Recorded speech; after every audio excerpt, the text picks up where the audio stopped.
Hey, this is Bill Gladwell, and welcome to episode number 22 of the Hey Look at Me podcast.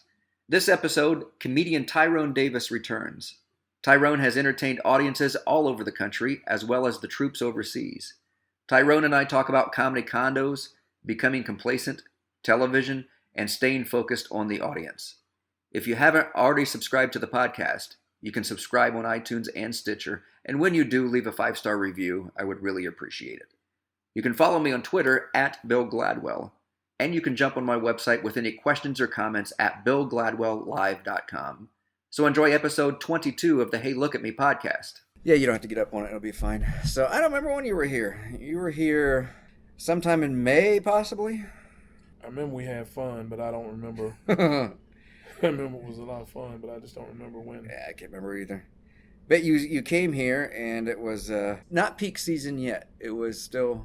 Yeah, it was just getting started. It was rolling up to peak season and on Hilton Head Island. If anybody listening doesn't know where this is at. By the way, we got Tyrone Davis with us, and Tyrone was here at the beginning of the season, and he's here at the end of the season. So you don't come in the middle of the season, or we at least didn't have you in the middle of the season. We need to have you at some point. Alpha and Omega, beginning and end. And I asked for you back, and you were supposed to come in September. But they moved you up because somebody canceled it, and I can't remember who it was. Right. I remember that. Yeah, and I was glad to be here then. I'm glad to be here now.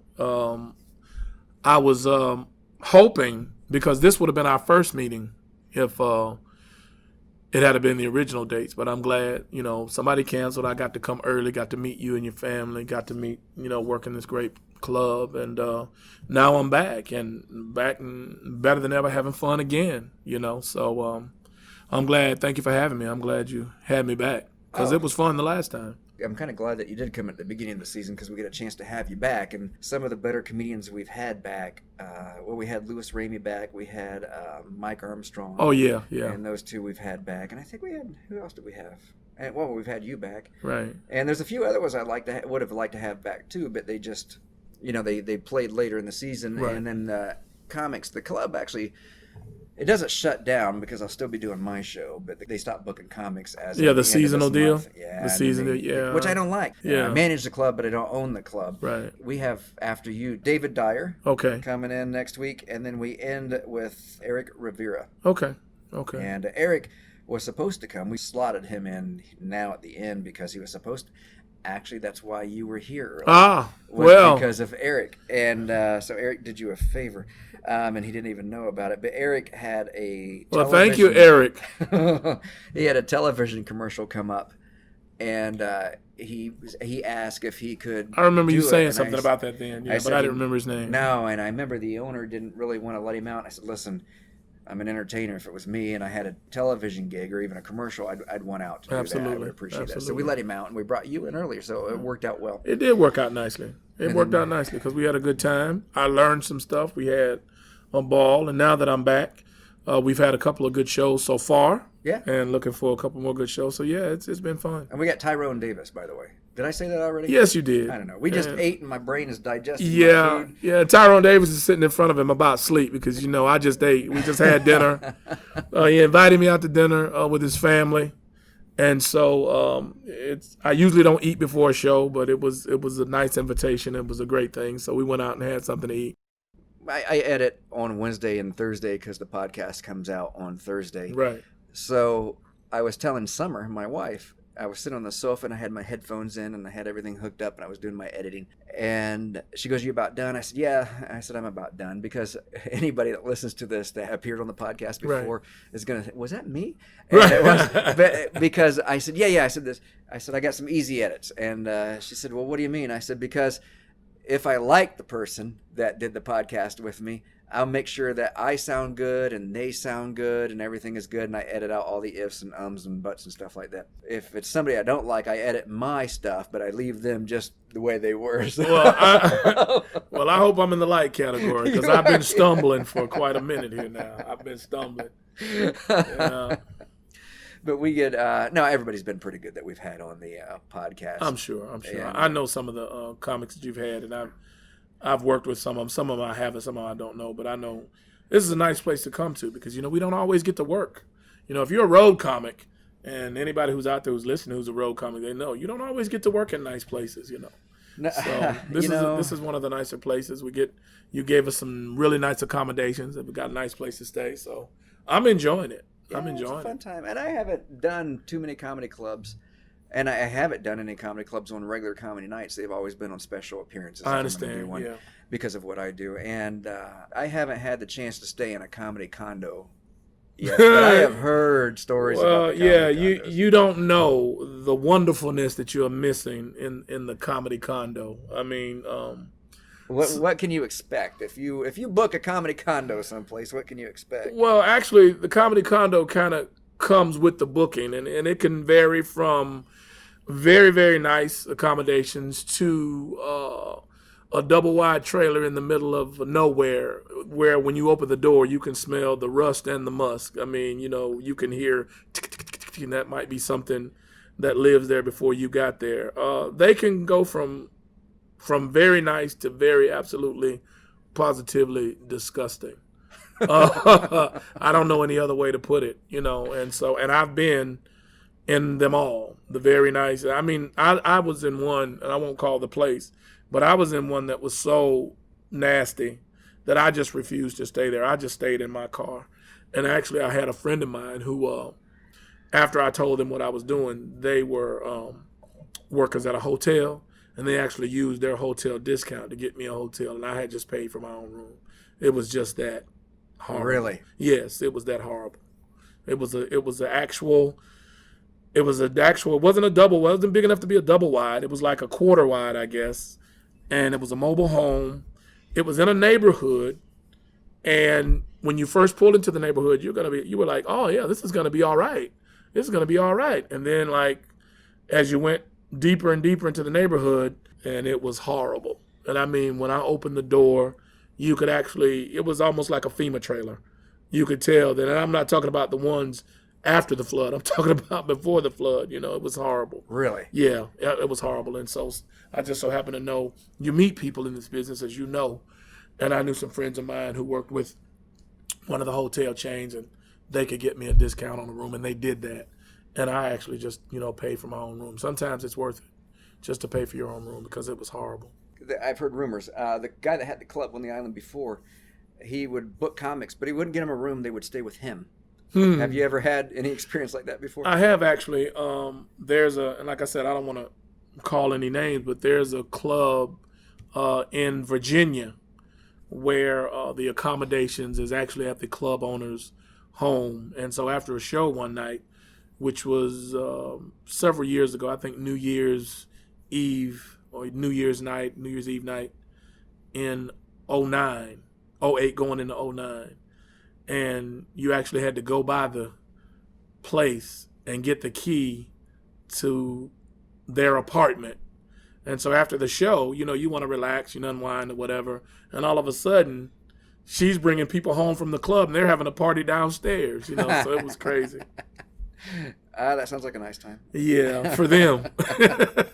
You and I have talked quite a bit over the last couple of days since you've been here in regards to taking the career up to the next level. Yes. Because yeah. I want to do a few other things that are over and above what I do here. Absolutely. So I understand that.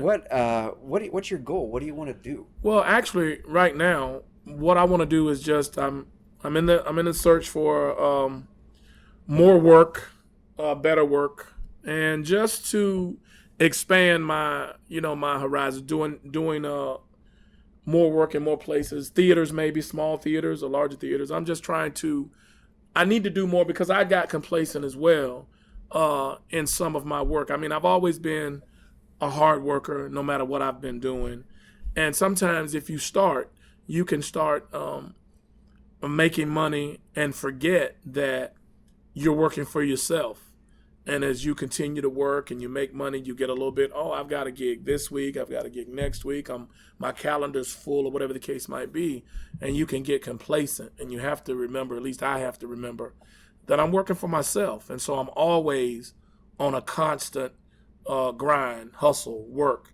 And I've got a decent work ethic. Actually, I've got a good work ethic.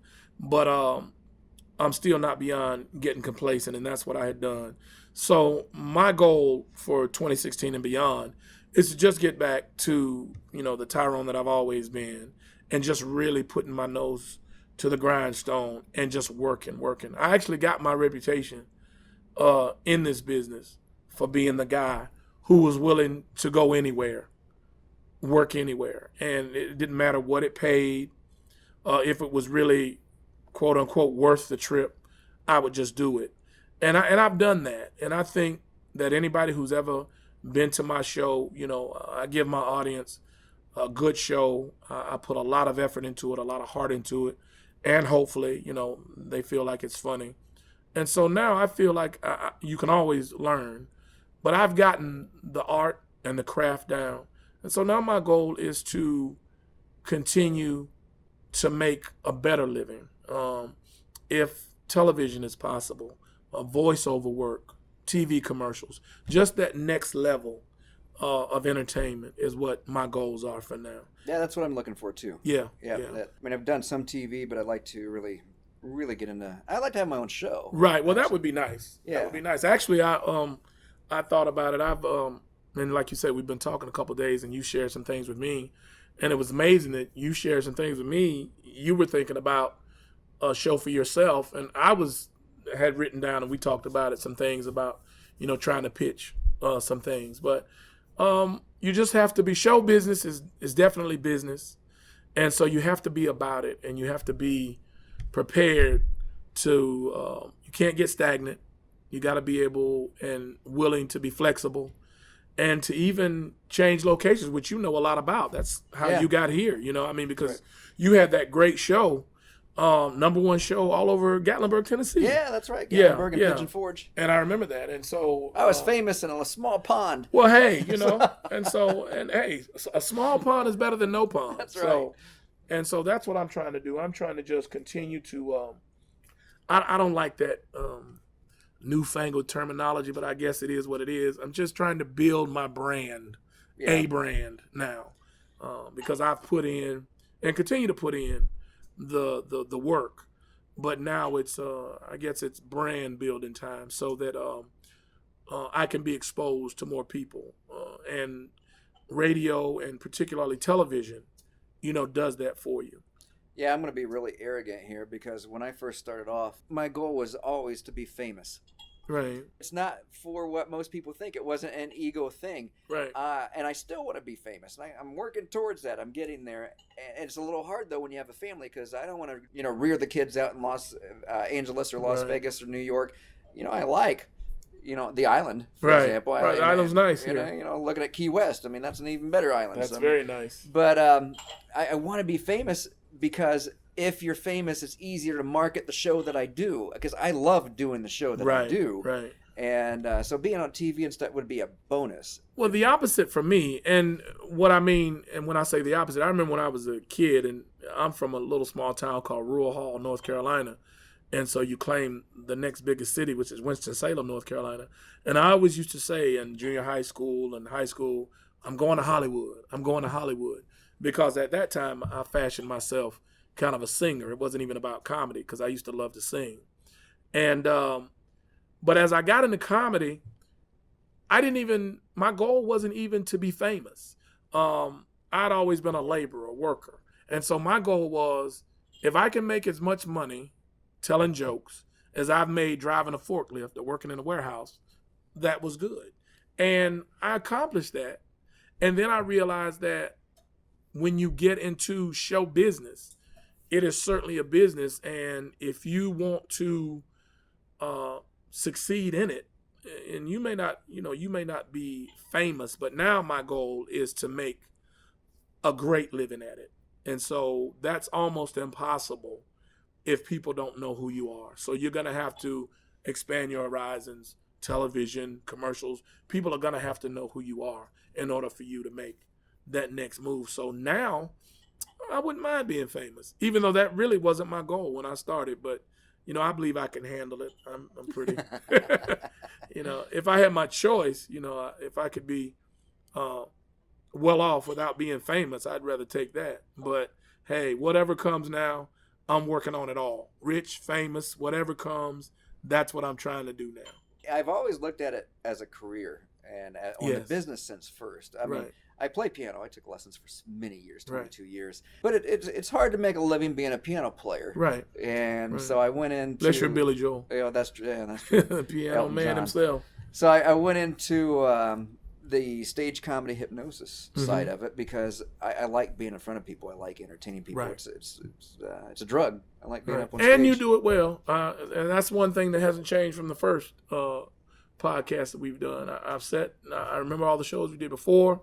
I remember these that you've done, and I'm just amazed by it. And I'll give you kudos here too. I watched the finals of America's Got Talent, and the guy who won, I think he calls himself Oz, even though I was calling him Oz. And I said immediately, see, that would be a perfect billing, the Wizard of Oz. Yeah.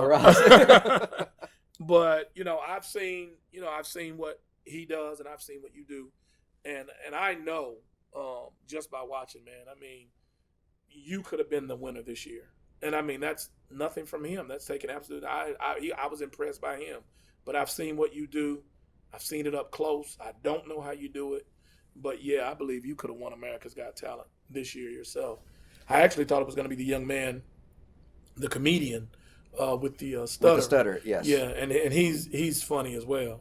But I think making it that far, I think you'll probably do pretty well for yourself. I think he'll do pretty well anyway. And I've said it before, he's a really good writer. Right. I auditioned for America's Got Talent. I made it through the executives about 4 years ago, and it was just, they wanted something huge. They wanted something big on stage. Right. And for the mentalism that I do now, it's more close up. It's more intimate. You got to really make a connection with the people and to do something big on stage.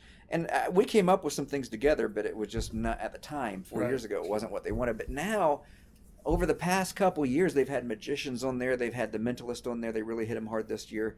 And most of them have been close up people. Right. And they walk right up, and I've noticed that. So they've kind of changed what they. Now next year it may be completely different, and then it's still a business thing because I know that they take a cut. And most people listen to this may not even know that, but they take a cut of your income for a certain number of years. Yeah, I learned that from you. I learned that from you. They're putting on a show. It's a talent show, but it's kind of not a talent show. It's reality television. Basically, there's no scripts, but they have an idea of what but they have to, but it's television. It is. And so it has to be watchable. It is. So and then I have to weigh the options. Do I want to possibly give up some of my income for the PR that it'll get? And it seems sometimes it's worth it, and other times it's not. Right. So I haven't made that decision to go back out there yet. People do ask me on the way out of here, why aren't you on America's Got Talent? And it's really a choice at this point. Right. It's really, because I think I could get on there. I believe you could get on there without any doubt. And you've gone one step further than me. I haven't auditioned, and I may audition this year. I know when they put out the information for auditioning this year, I actually wrote the information down, and so I may give it a try. 90 seconds is you have to connect with an audience in 90 seconds, and I believe I can do that. But it just depends on what they're looking for at that time. But if you're looking for something like that, have you considered Last Comic Standing? I have not, even though some of my good comic friends, even this past year, did very well. They were on there. Who'd you know on there? Oh, I knew Mia Jackson. Oh yeah, She was. And Greg Warren was on there. I don't know him as much, but I've worked with I think it was Mike Levowitz. We had worked together out in Michigan a couple times, so I knew a couple of the contestants and the people had been on there. But like I said, 2016, I'm trying everything. So I'm just, I'm going all out, all in. Not that I haven't been all out and all in, but I'm definitely, because I'm getting older too, and sometimes being older works against you. Even though I know some of the people that I have known and liked, like Mr. Dangerfield and other people, got into comedy later in life and still had good careers, but I enjoy what I do, and that's the thing about it. One of the things that has kept me just doing this, you can know people that are good at their jobs, but they hate it. Yeah. And for some reason, and this could just be my perception, but for some reason, those people are the ones who don't really care about what they're doing or the audience or even being funny. Those are the people that just seem to hang around all the time. I hang around it because I love it and I enjoy it. But if it's what you're going to do for a living, you might as well make a living at it. You know what I mean? That's right. And so that's my focus from this point on. And that's one of the things that we were talking about, off cast. You and me have been discussing some things since I've gotten in town. But that's my goal now from this point on. It's just full throttle, all in, and let's see what happens. I don't know what I would do if I wasn't doing this, because I kind of just put myself out of the market. Neither do I. I have degrees. I have a couple in business, Yes. management and marketing. But at the same time, I worked for Johnson & Johnson for a while and some other pharmaceutical Yes. companies. I can't even go back to that because they're going to start me down at probably a rep's level, and my Right. pay grade was way higher than that. Right. So they won't hire. I can't get hired back. This is all I can do. Yeah, But I well, love doing it. And I can't imagine doing anything else either. Now, truth be told, if I stop doing this, I could drive a forklift tomorrow, and I could go anywhere in the country and do it. I mean, I don't think they've made them much differently.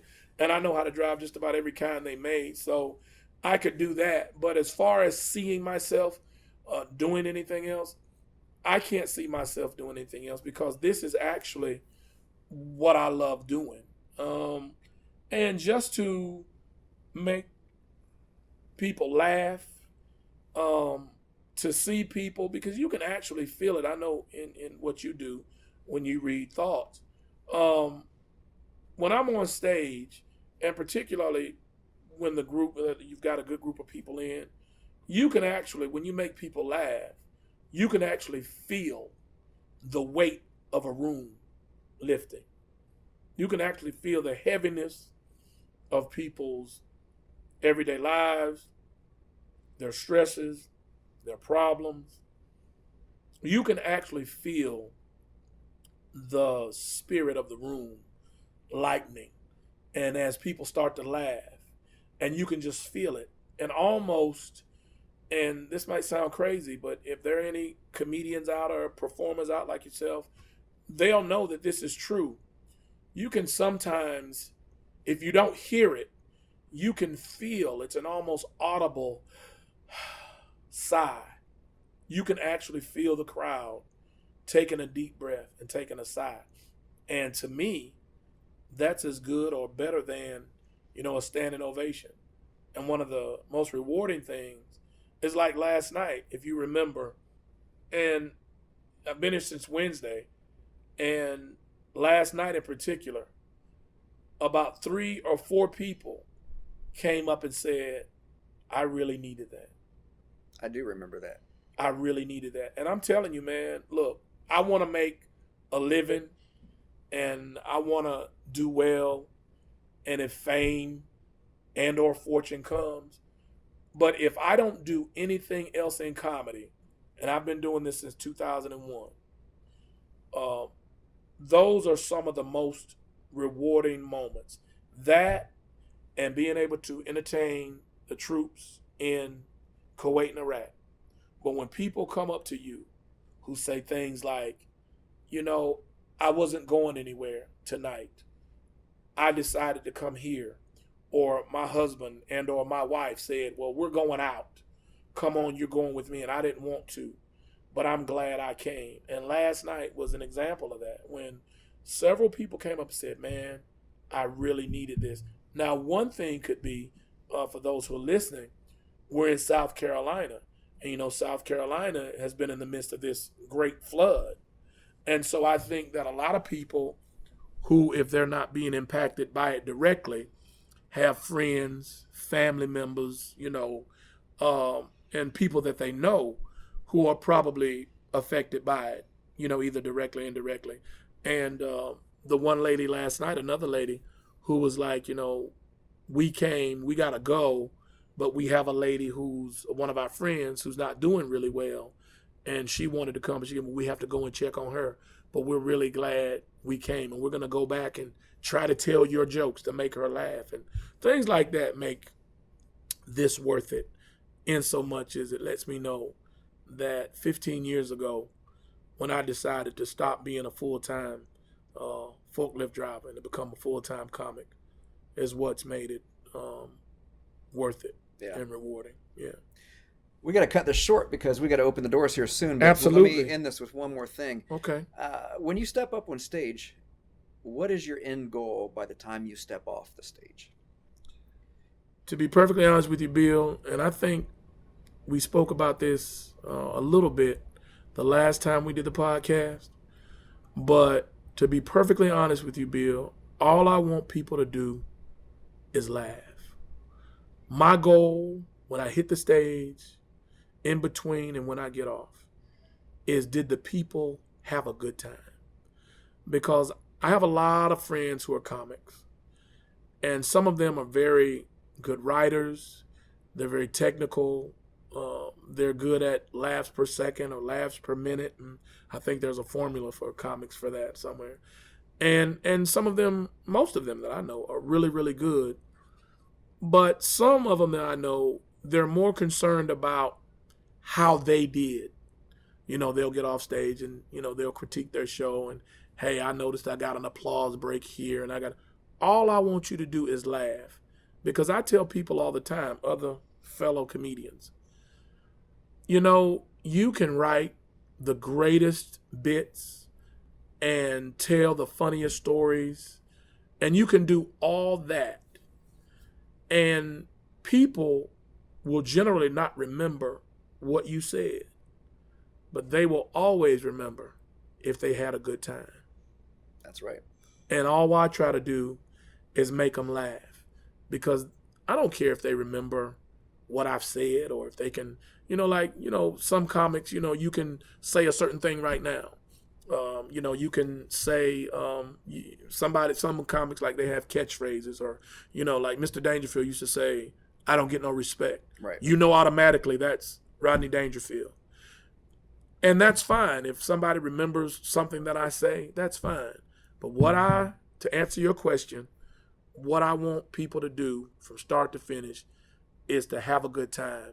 And for me to know that I've made them laugh. That's my goal, is just to make folks laugh. That's a good goal to have. Thank you, man. Since the 90s, I had a goal. And recently I found out that either Dean Martin or it was Frank Sinatra that had the same goal. And I wasn't aware of it. Just kind of like minds, I guess. Right. And it was when I stepped on stage, and this is how I've always gauged. I was single, and then I'm married now. Right. But I want all the women to want to be with me, okay, and all the men to want to be me. All right. And when I can accomplish that, when I see that in their eyes from the stage, Absolutely. I know it's going to be a good show. Absolutely. Because I don't blame the audience, really. I blame myself for not being able to make that connection if it's not a good show. And which doesn't happen often, but it does happen every once in a while. Yeah, I hear comedians say all the time, you know, oh man, that wasn't a good crowd. Well, it's not the crowd's job to make themselves laugh. It's my job to make every crowd laugh. And so that's what I work to do. What's the old saying? It's a poor craftsman who blames his tools or something like that. Yeah. So, I mean, and that's all. And that's why for me, Bill, it's just, it's a love that I have for what I do. And when I step on stage, I think people can see it and feel it. And when I get off, because of the things that people say when they get off. And when people don't like something, they'll usually tell you. And so when people say they've had a good time, I just take it at face value, because my mama said, you never know why people say anything good to you, for you, about you, and they don't have to. So when they say something good to you, for you, about you, just say thank you. That's good advice. It's good advice. Well, we do have to wrap it up because we got to open the door. How do people get a hold of you if they want to learn more about you? If you want to learn more about me, you can look at me. My website is tyroned.net. It sounds like Tyrone, tyroned.net. And that's my website. And you can go on there and look at where I'm going to be. And if I'm in your area, or if you want to get in contact with me, I also have contact information there. Fill out the little contact information, let me know, and send me an email, and I'll be happy. And I can do anything from clubs, saloons, to colleges, to churches. So there is no limit to what I can do. So if you want a show, just tell me what you want, win, and let's make a deal. How about a nudist camp? I can do that too. Clothing optional. It'll be a short show, but I'll do it. Well, Tyrone, it was a pleasure having dinner with you. But Thank you, man. For, Enjoyed doing it. this before the show. Thank you so very much. Have a good show tonight. Absolutely, Right, Bill. thanks. Thank you too.